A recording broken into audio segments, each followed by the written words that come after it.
Hello, yes, that's right. It's Joe here live for Joyrider TV, back with some more live Q&A.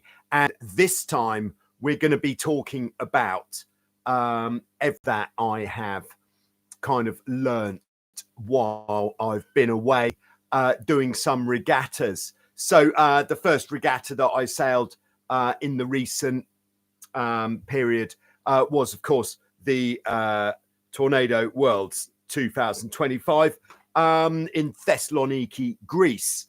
And then the second event that I participated in was the Nacra 50th anniversary regatta on Lake Como, Italy.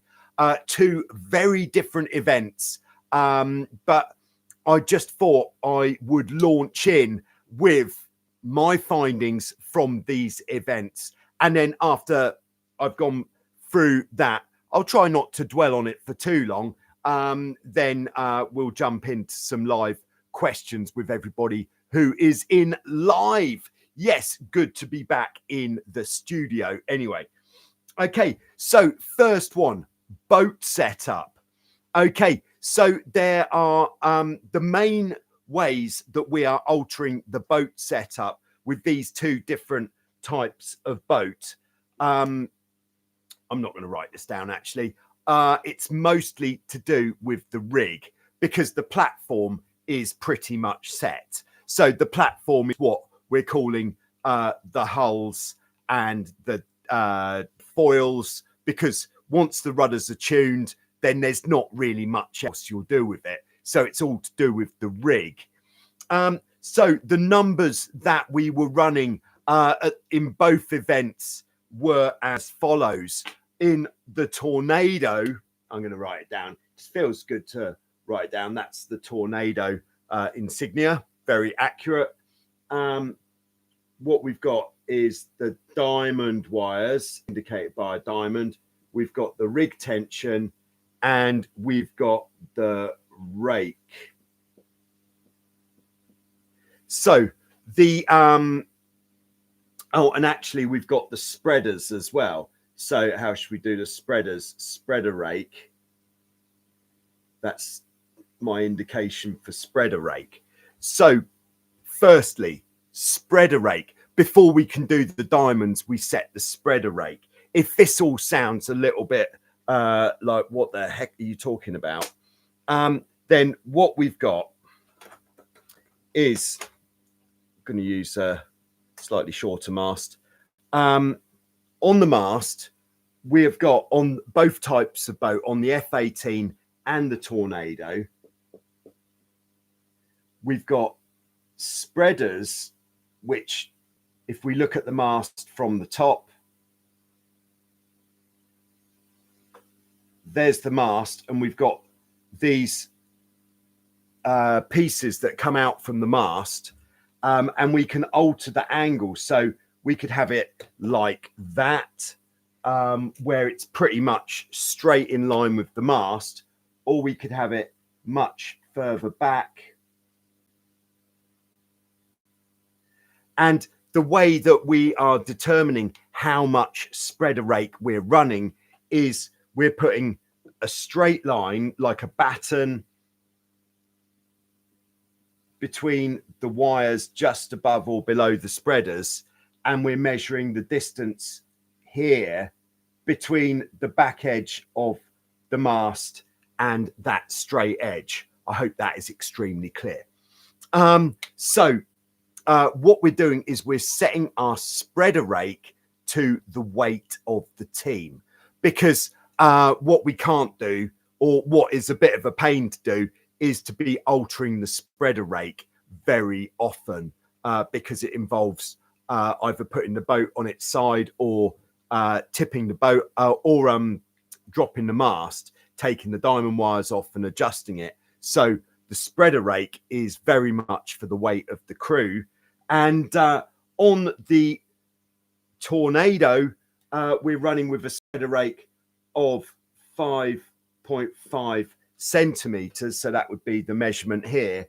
And then on the F18, 4.5. Now, in hindsight, because I learned so much at the Nacra event about rig setup, I would have applied a lot of what I found on the F18 to the Tornado to basically get more power out of the rig.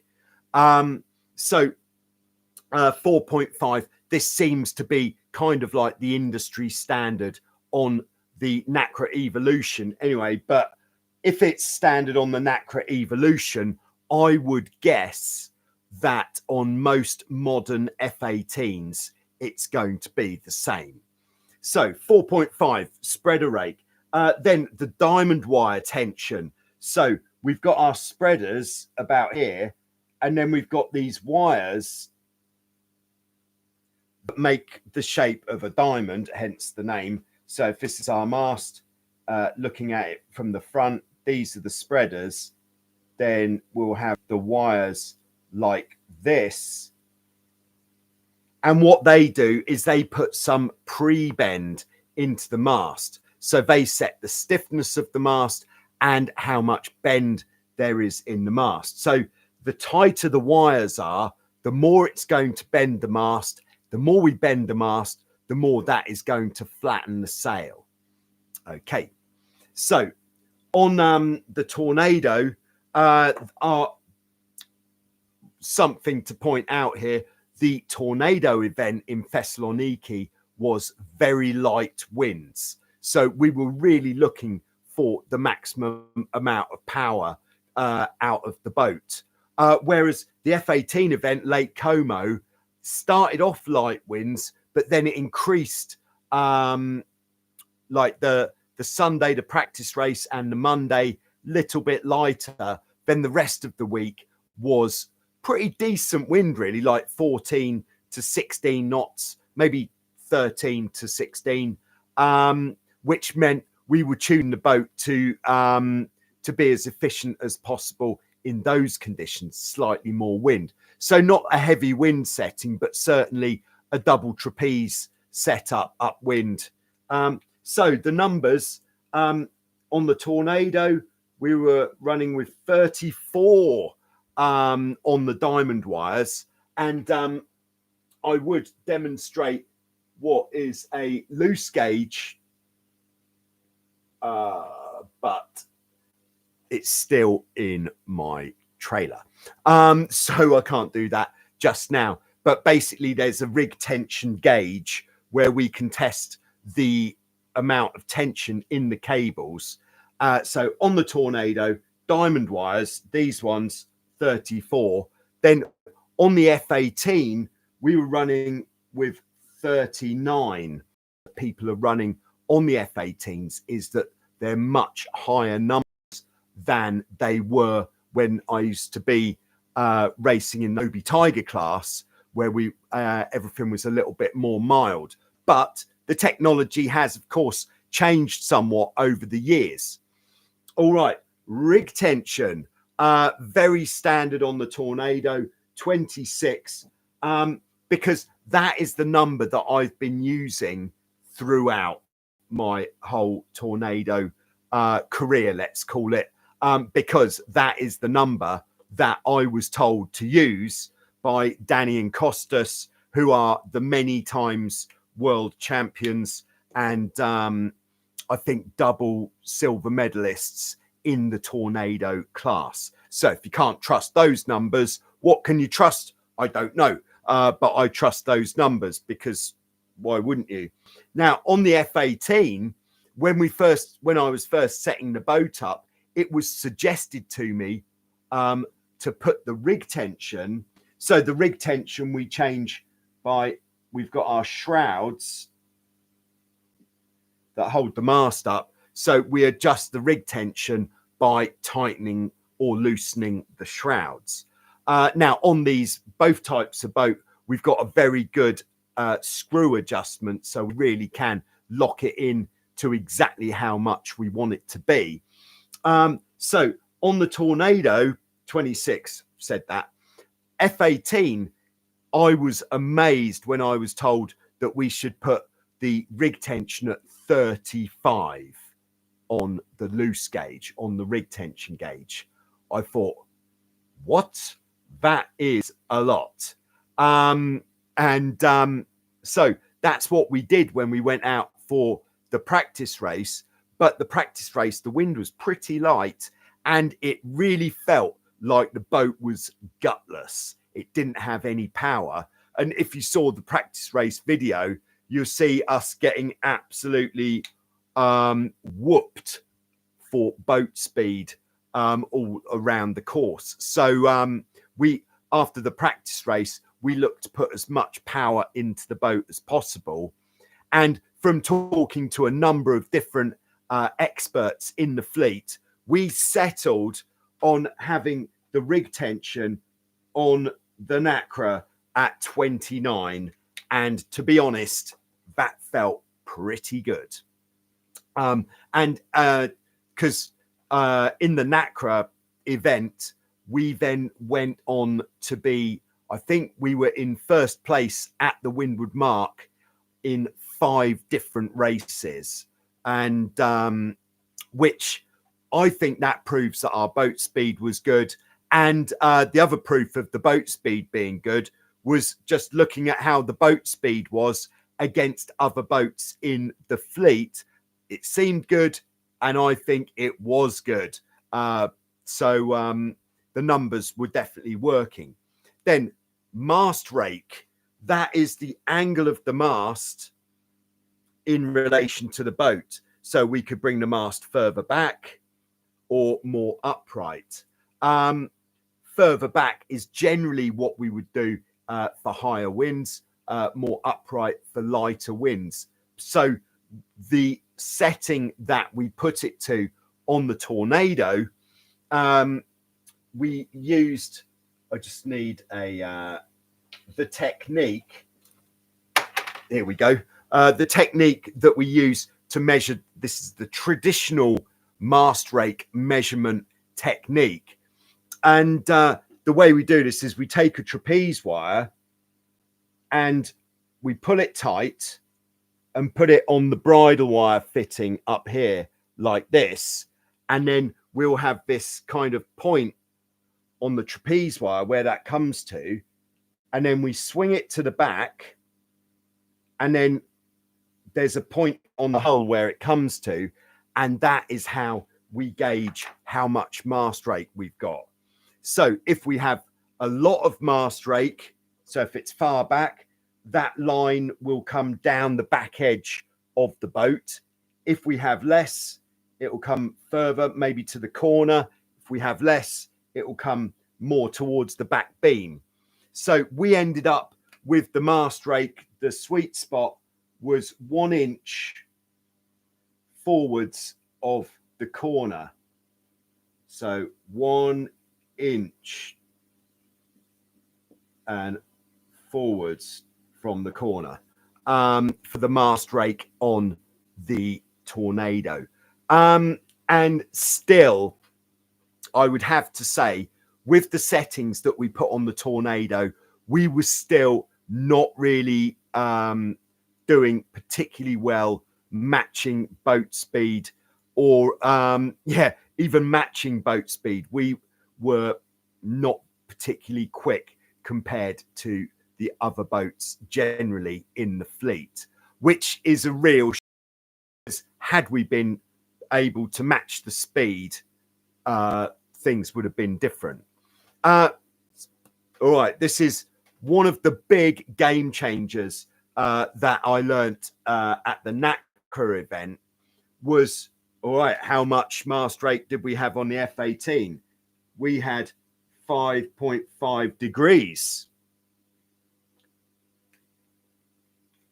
When I was told you need 5.5 degrees of mast rake, I did question this. I said, what do? Do I get out a protractor and measure the amount of degrees, like put the protractor at the base of the mast? No.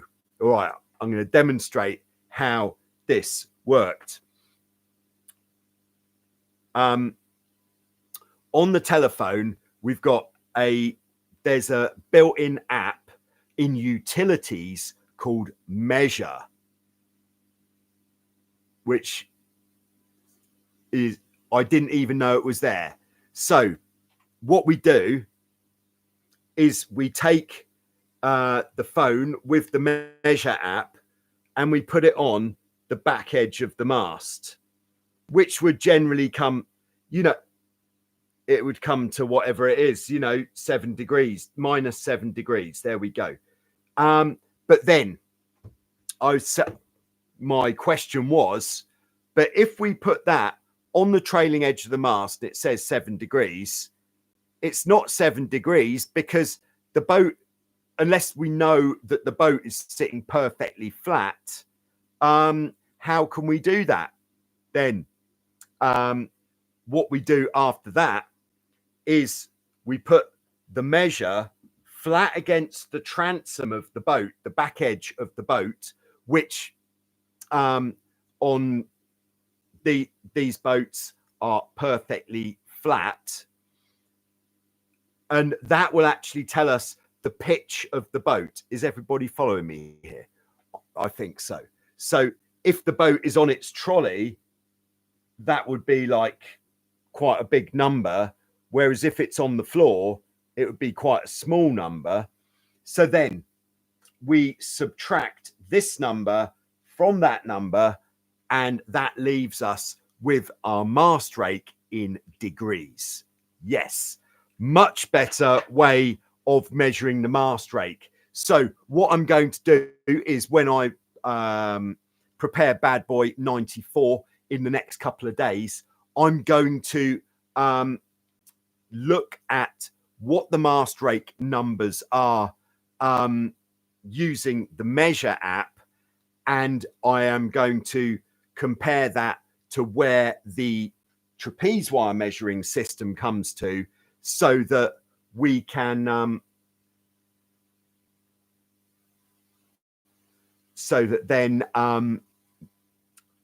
we can have some sort of chart of what that is compared to that. Does that make sense? I think so. I think it's worth doing, because then once it's done, we can be much more accurate in measuring the mast rake and knowing where we are. And at the end of the day, all that we're looking for with these things is to be able to set the boat up for different conditions, knowing what numbers we're looking for. So, and it would be just with your own boat. So real game changer there. Yeah, very good.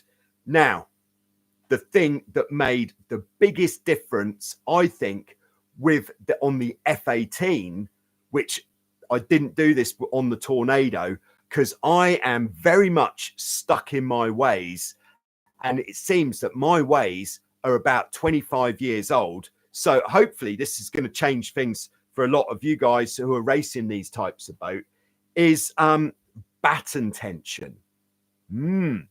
Yeah, my theory, well, what I was always told with batten tension, and this I was told by Mitch Booth and then by Danny and Costas.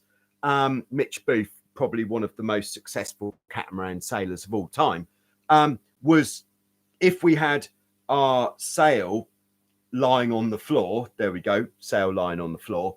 When we have the batten in, what we're trying to do is put what we are doing is we're putting the batten in and pulling it tight enough so that it can't move inside the pocket, so that there's definitely no creases in there, but so that there's not any actual curve into the sail from the batten itself. That means that all of the curve that we're putting into the sail, we are doing using the controls, like the bend of the mast and then the downhaul to put the curve into the sail. But at the Nacra event, I was, after the practice race, I'd been looking at everybody else's rig while we were sailing, and everybody had loads of curve in the sail and we had none. And asking the guys afterwards, they're like, how much batten tension have you got? Said just neutral, I'd call it. And I was told what we should be looking for is enough, if this is now the floor, enough batten tension in the batten so that both ends of the batten are off the floor. And we're trying to have all the battens even. So we've got the same amount of batten tension. And that absolutely made the biggest difference to our performance. So along possibly with the other settings, but I believe that it was the batten tension that made the biggest difference to the performance of the boat. So I'm certainly going to be doing that on the Tornado in the future, because I've always been feeling that we could do with more shape in the mainsail, and I believe this is how we're going to get it. So there we go. Big sort of eye openers with boat setup, having not sailed an F18 regatta for a long time, except for the archipelago raid. But that really wasn't the event where people were exchanging numbers of how to set the boat up. There, people were more exchanging ways of not hitting the bottom. So first time on the F18, and for a very long time, finding all this stuff out was really it. That alone made it so worthwhile going there, and then getting some good results was really good as well. All right, so that is that. I'm going to check in with everybody who's checking in the live chat. All right, we've got Fibam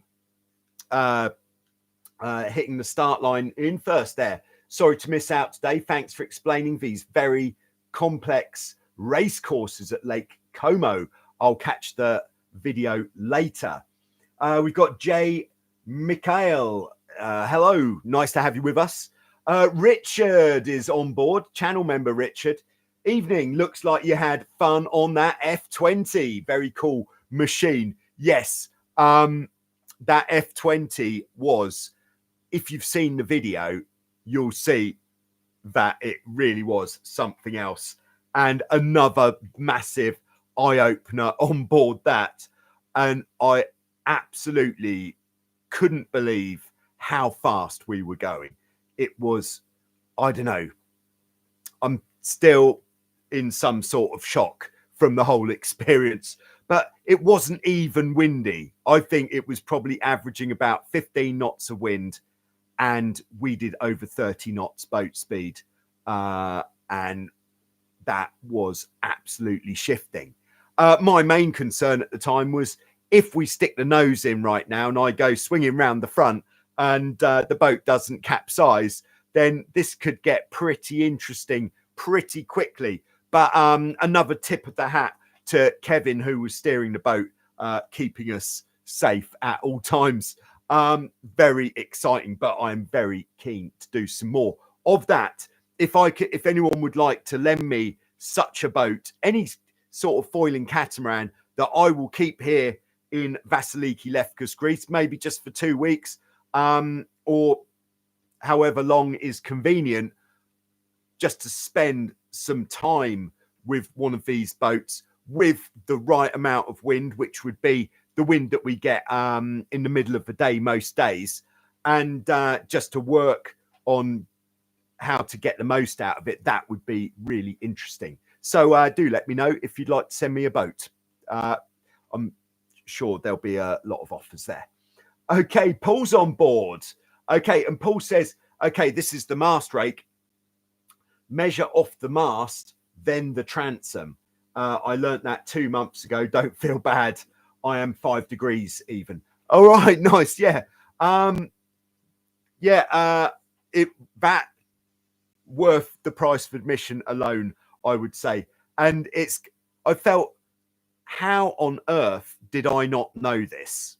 You know, and people were saying, oh yeah, we've been doing this for years. Great, thank you. Paul continues, when it's cooking out, will you increase or lower the rake to depower the boat? Yeah, if it's really, really windy, would put the mast further back. But I think that it would have to be definitely going to be really cooking on gas for the whole day to make a difference.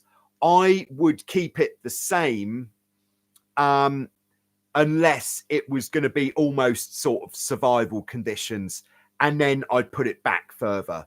But I think rather than adjusting the mast rake for the conditions, I'd be more inclined to increase the tension in the diamonds and increase the rig tension for the higher winds. So if you're a Hobie 16 sailor, you'll be like, what? Increase the rig tension for higher winds? Only on this type of boat. And when we're talking about this type of boat, we're talking about boats, let's say, to generalize, boats where you can depower the rig by bending the mast with diamond wires. You wouldn't do this on a Hobie 16 or a boat where you don't have sophisticated means of losing the power.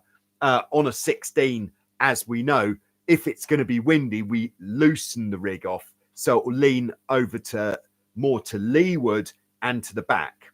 So increasing rig tension is going to flatten off the whole rig on one of these types of boats. There we go. All right, we've got Ryan on board in Maui, Hawaii. Nice to have the live chat back in the water. Technology coming in clutch. Nice math skills. Thank you very much. The geometry is strong with the telephone app. Very nice. Hussein's on board in Egypt. Nice to have you with us, Hussein.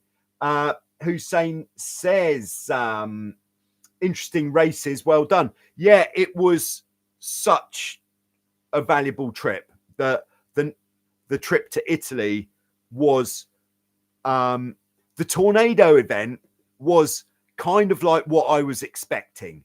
And even though we weren't in the top half of the fleet at the end, I still felt that we improved massively over the course of the event. I think our teamwork got better, communication was better, and like the trimming of the boat was better, and how we sailed the boat was better. And we got a lot just from the comments on the videos, which really helped. But the F18 event, there was a really marked improvement where I think it was only on day 2 of the real racing that we had our first lead to the windward mark, which is like, wow, this is good. And the fleet at the Nacra event was very high standard, which was really nice. All right, we got Lauren on board. One cat for the rest of your life. Oh, here we go. It's a big question. Nacra 20, FCS, or Hobie 16? Okay. Someone asked me this the other day, actually. If you could only have one boat that you'll sail for the rest of your life, what would it be? Hobie 16. Now, I'll tell you for why. Because the Hobie 16 is going to be used a lot more than a bigger boat like the Nacra or like the Tornado, because you can sail the Hobie 16 on your own. It's light enough to be able to put it in and out of the water on your own. You can sail it with 2 or even 3 people. It's got a much wider wind range. If it's 30 knots, you can still sail the Hobie 16. Well, some people can. If it's 10 knots, yeah, it's not going to be quite as fruity as a Nacra 20 FCS, but you'll get much more use out of that boat if that was the only boat that you could have. And that level of versatility, much more durable as well. Yeah, so that is why. Okay, big shout out to everybody who has just started the ball rolling with the super stickers, keeping the Q&A ad-free. Yes, that's right. We have set a super sticker goal of 10 super stickers to keep the Q&A ad-free. So thanks very much to Jens. Jens, nice one. Always a pleasure. I'm glad you enjoyed the videos. And a big shout out for the super sticker from Hussein in Egypt. Thanks very much. And Ryan in Maui, keeping this live Q&A ad free. Yeah, this is, if you're new to these things or if you haven't been for a while, you may have noticed there are no adverts on the live Q&A, or even if you're watching later, there shouldn't be any adverts put on here by YouTube. And it's the super stickers, which is like the donations that keep the Q&A ad free so that you can watch it while you are doing other things and it doesn't get interrupted by a 5-minute advert if you've got dirty hands because you're changing the oil on your motorbike. You don't want to have to come and press a button on your mouse to skip the ad. So I think it's better this way. Thank you. All right. Paul says, will you turn your sail batten tension by I'll probably tune your sail batten tension by laying the sail flat on the ground, or will you raise the sail up the mast, drop the boat on its side? No, I would lay the sail flat on the ground. It would be much because easier to do, more convenient, and with the sail on the ground, you can see how it's going to look afterwards. I would say with the sail up the mast, it's going to be more difficult because as soon as you put the sail up the mast, the sail's got some tension in it, which is actually going to make it harder to get the tension in the battens, I would say. All right. We got Max on board in Rosenheim, Germany. Oh, yes. Nice to have you with us, Max. It was great seeing you foiling and yelling as we Joyriders used to when crewing in the cross shore on a 16 with you.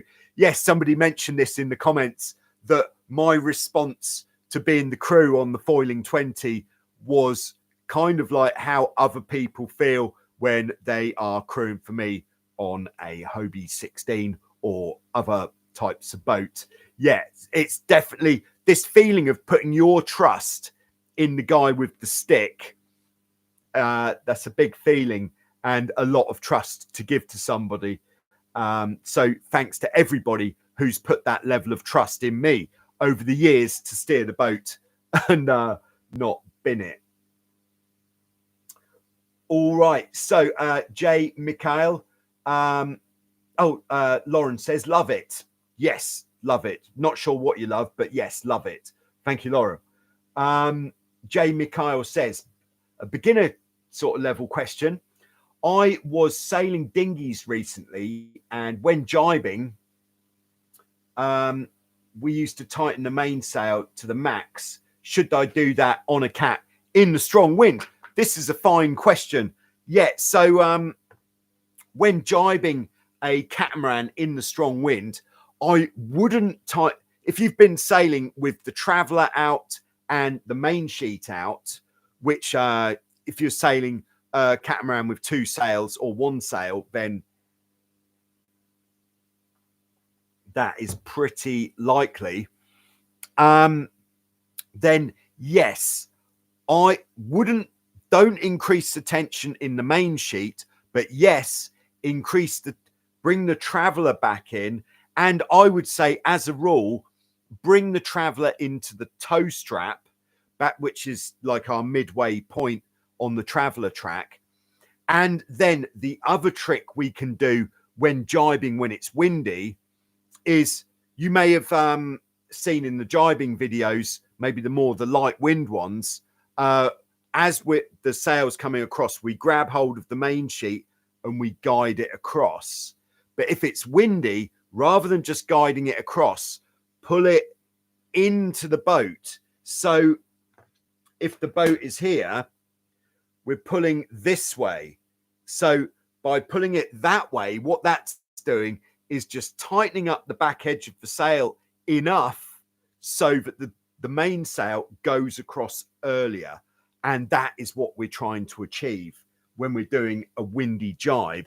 We're trying to get the sail to come across as early as possible, not forcing it though, because by coming across earlier, it means we're still sailing with speed at the time when the sail comes across, which means it's not going to slam across, because if we're sailing fast at the time when the sail comes across, there will be less pressure going into the sail when it fills on the new side.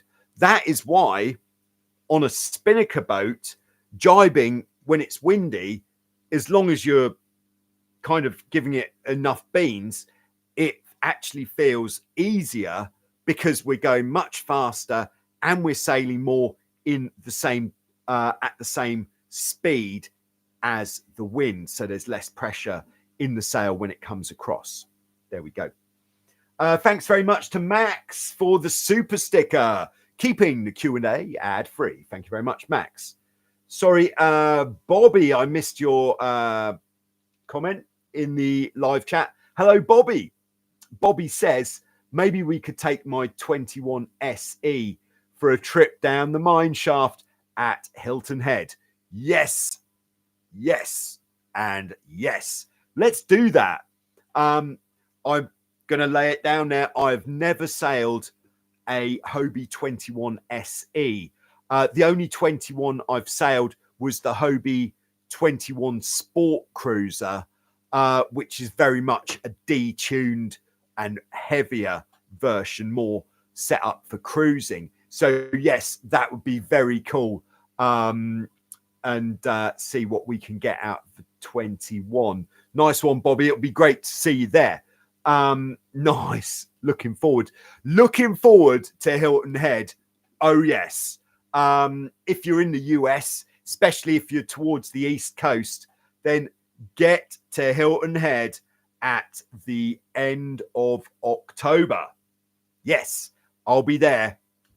It's going to be, I think it's going to be one of the best events of the season for a mixed fleet. After that, I am then, of course, going to be going to Corpus Christi, Texas for the Hobie Alta Cup, which is at the start of November, I believe. In fact, I have got a calendar on another tab here. I can just check that, what the date of that is. Next page. That I will be there from the 3rd of November in Corpus Christi, Texas for the Hobie Alta Cup, which is going to be sailed on Hobie Waves, which I think is actually likely to be the most fierce event that I do this year, even though I've just done 2 pretty fierce events. So if you can make it to either of those, then do. Even if you can't, if you haven't got a boat to sail, but you want to sail, like especially at the Hilton Head event, then get in touch through, probably best, easiest would be the Facebook page. Say you'd really like to come and do the event. Is anybody looking for a crew, or is anybody looking for someone to steer the boat? Is there a boat that someone might lend? That kind of thing. And before you know it, you could be coming. There we go. Okay, back to the live chat. We've got Sunset Wingman on board. Hello. Nice to have you with us. So after getting some experience on the Evo, how are you feeling about the Worrell? Oh, yes. I actually spoke to Brett Burville. He came to Thessaloniki for a couple of days. We had a really good chat about his experience on the Worrell, and I would definitely be keen to do the Worrell. If somebody would like me to steer a boat in the Worrell 1000, still 1000, isn't it? In one of the upcoming events, I would certainly be very interested. If it was on a Nacra Evolution, I would be even more interested, because I love that boat. Perhaps a little bit too much, but what a great boat, the Nacra Evolution. Now, of course, I haven't sailed a Windrush Edge or an Acura from Goodall Design, to name but 2. But the Nacra Evolution, you know, it's got me there. Lovely boat. Okay, SGP Racing. Hello. What are your thoughts on the daggerboard setup with the kite on the F18 Evo? It is suggested to run the leeward one quite low. Good job on the races, by the way. Yes, I think this is another good point in this, what I've learned. A lot more daggerboard stuff than I thought. And, you know, I really did take the opportunity while I was at Lake Como to ask all of the guys who were the top guys what their opinions were on what to do with the daggerboard. So let's start off. I'm going to come to your question about downwind, but let's start off with upwind because that's traditional. So the first thing that was new is alternating the daggerboards when you change tack. So the windward one, it was very much seen as this is what you do. You have the windward one up pretty high, and I would say, let's have a hull. All right, here's our hull. All right, we're going the other way. The windward one up so high that under the boat, where would it be? Yeah, about here. Under the boat, you have a very small amount, and above the hull, a lot. So that I would say the amount would be so that it's not actually in the water at all, but it's not ludicrously high above the deck. And so that the part of the daggerboard where it starts to curve is still very much through. And we've got a bit of extra here to make sure that we are plugging the daggerboard hole case in the boat. But yeah, and that's the same upwind and downwind, getting the windward daggerboard really high up. So it did mean that Max, who was crewing, he had another job to do on the boat, which I don't know how he did it sometimes. And then on the upwind, the leeward daggerboard, when it was not double trapezing conditions, we had it so that there was just like on the leeward side about an inch above the deck of daggerboard, so not all the way down, which could lead to the question, well, what's the point of having them so long if you're never going to put them fully down? But having it like an inch above the deck when it wasn't double trapezing conditions, and then it soon became double trapezing where we were pulling the downhaul on pretty hard. And when it got to that much, we were having about this much daggerboard above the deck, which, looking around the other boats in the fleet and from what they said, is fairly consistent. So that would be, we'll call that 15 to 20 centimeters of daggerboard above the deck. And that seemed to be very competitive. So I will stick to that at future events. Then on the downwind, it actually worked out when it was windy that we had about the same. So there wasn't that, if we were staying on the same tack, there wasn't really the need to lift the leeward daggerboard much more. I think maybe the reason we're running the daggerboards deeper downwind is because they're, what's the word? There's a word for it. The chord, I think is the word.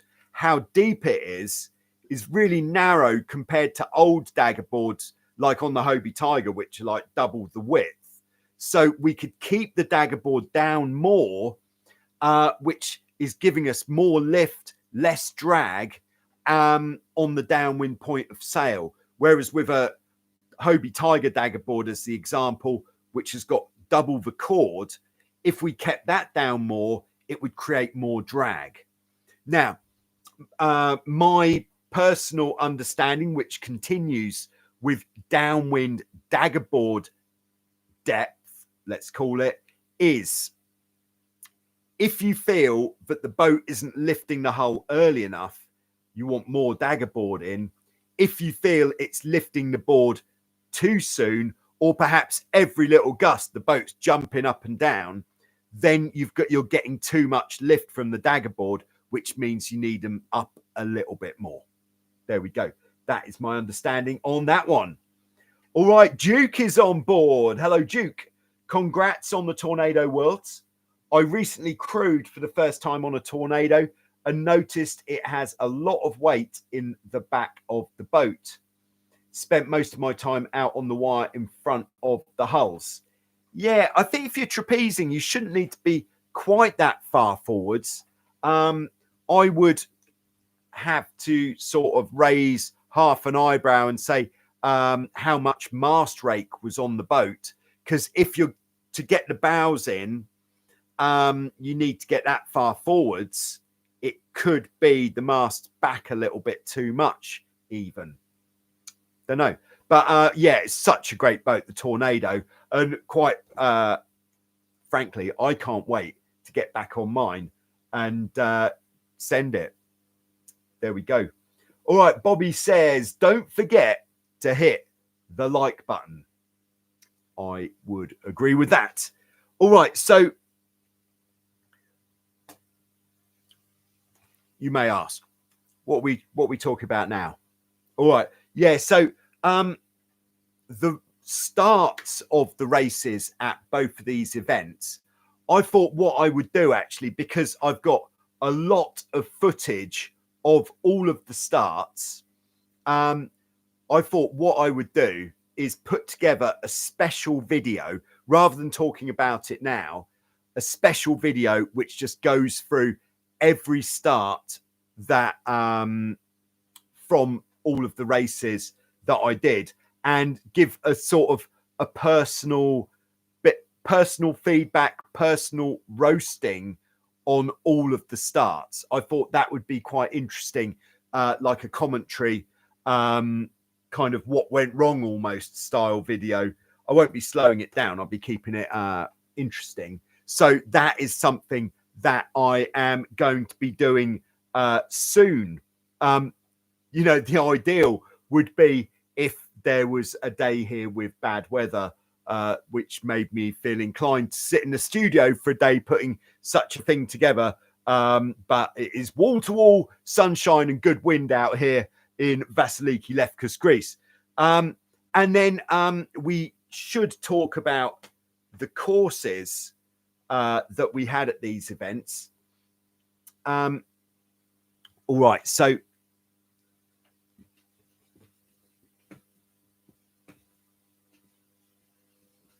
hope you're all having a nice time, by the way. If you have got a spare finger at the moment, do feel free to hit the like button if you haven't done already.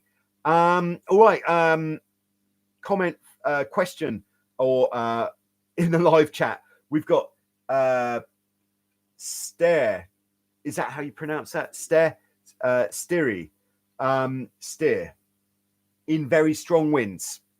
Performing the bear away, for example, at the top mark, isn't instantaneous.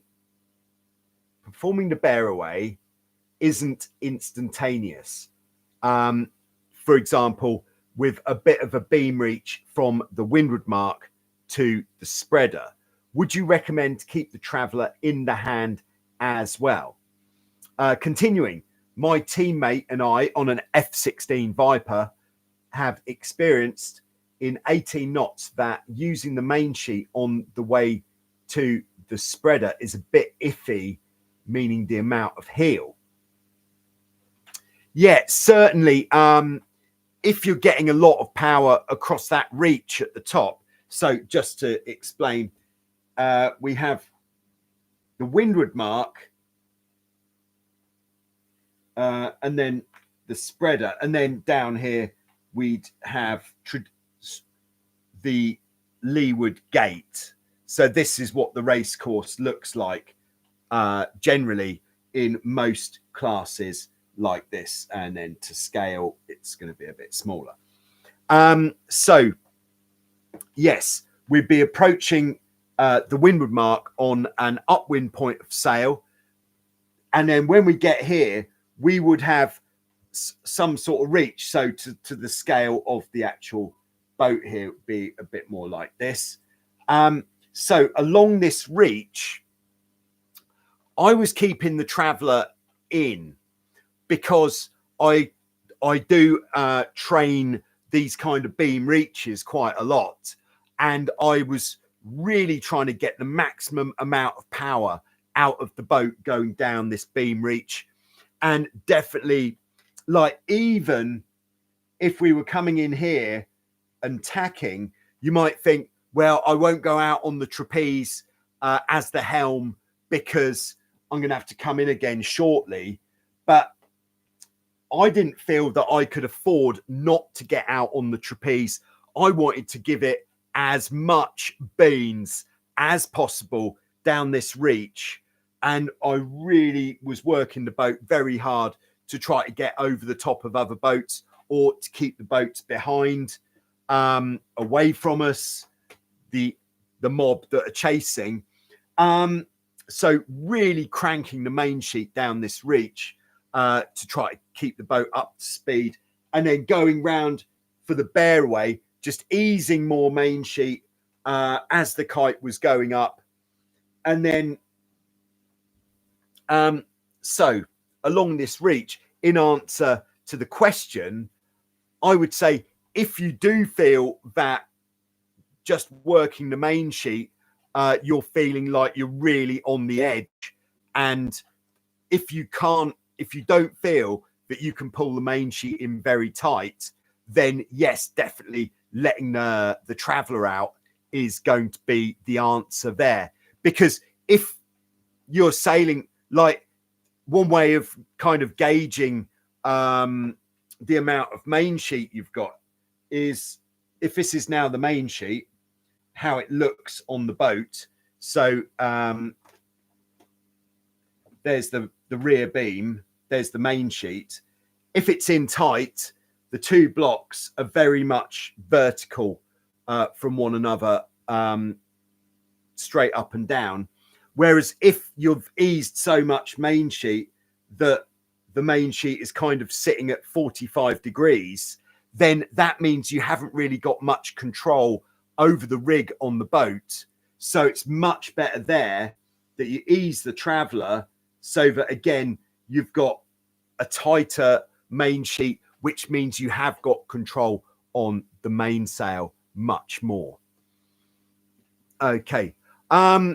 Just have to say, unfortunately, I'm going to have to wrap this up pretty soon. I know that we're having a lovely time here, but we're going to wrap this up pretty soon.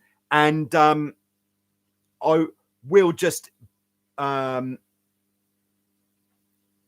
the questions that are already in the live chat and explain the Lake Como race course, which in hindsight, I should have done that at the time to actually show a diagram of the race course. But that is what we're going to do. So no further questions in the live chat, please, unless they are accompanied by a super sticker, because I have got to keep this to time today, which is 1 hour. All right. Jay Mikhail says, how should you adjust the trapeze while sailing? I've seen you doing it during the races and I don't understand how and when.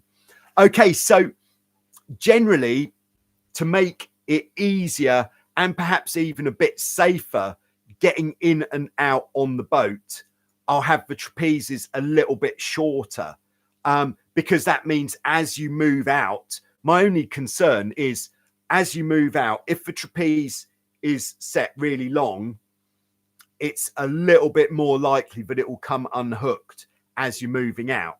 So what I would do is before tacking, especially, I would shorten the trapeze adjuster. So on both of these types of boat, we've got a trapeze adjuster, which there's the ring. This is on the rope there. And this, we've got a double block. Let's change the color.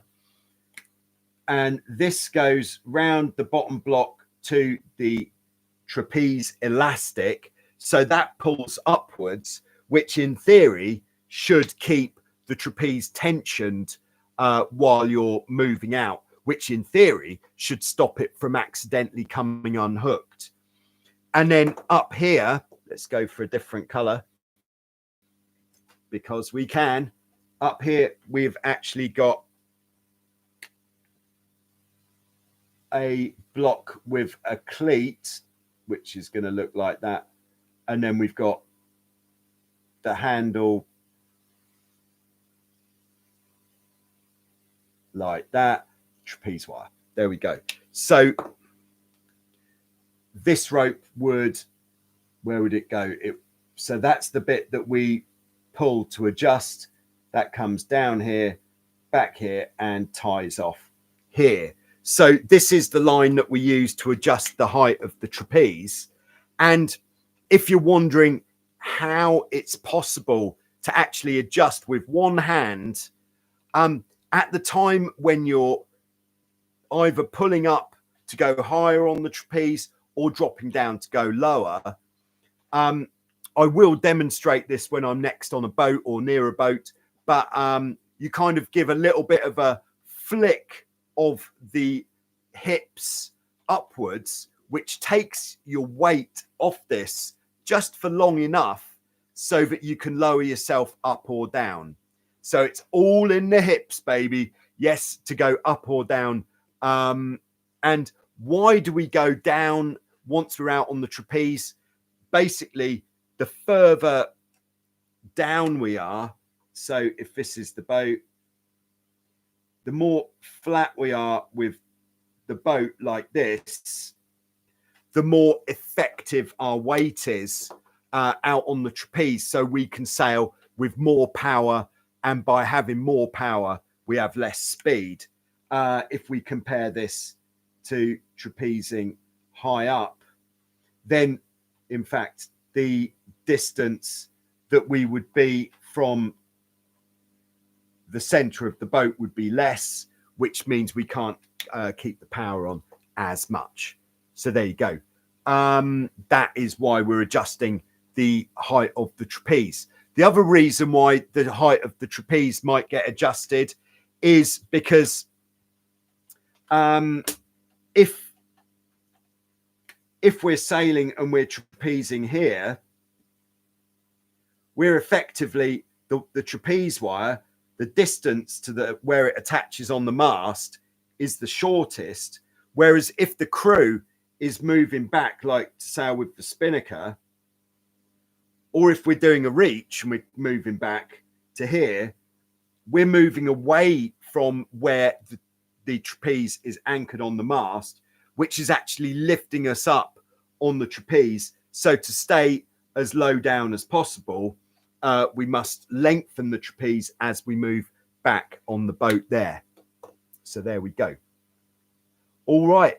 We got Rolf on board. Nice to have you with us, Rolf. Rolf was throughout, I think, both events. Rolf was giving me a lot of really good advice in the comments of the videos. So it was some of Rolf's advice, which I'm sure helped us to improve our positions throughout. Rolf says, was great to see how you improved your game during both events. How useful was the torrent of tips in the comments? Yeah, I think I just answered that. In fact, yeah, extremely useful. And yeah, it really did make a lot of difference. Sometimes we have to sort of think, all right, which of the comments which are kind of a little bit more difficult to take on board are those about the mast rotation.